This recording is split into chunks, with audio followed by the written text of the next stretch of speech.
Hi, I'm Lenny Rudow. A few months ago, we talked about how to winterize your boat using Techron Marine. Well, now it's springtime, thank goodness, and it's time to get ready for spring commissioning.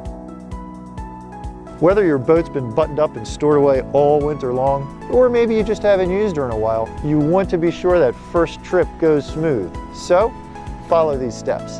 First things first, you need to give your boat a thorough visual inspection, bow to stern. Open all the hatches, look inside all the lockers, make sure that no water's gotten anywhere and caused freeze damage. Make sure you peek under your engine hatch or take off your outboard cowl and just make sure that no rodents or birds have built a nest in there. They can do that sometimes over the winter and cause some serious damage.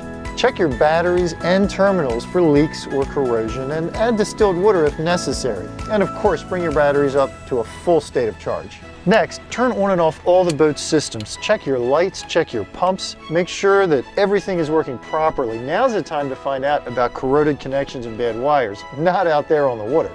If you changed your fuel water separator at the beginning of the winter and you treated your fuel system with Techron Marine, you're good to go. If not, it's time to give that fuel system a little TLC.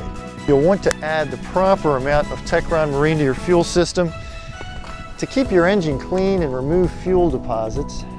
And 1 ounce of Techron treats 10 gallons of gas. Now ready for my favorite part, starting the motor up for the first time of the year. If your boat's on land or on a trailer, of course you need to give it a water supply. If it's on a lift like this, just lower it until the intakes are in the water. When you start your boat up,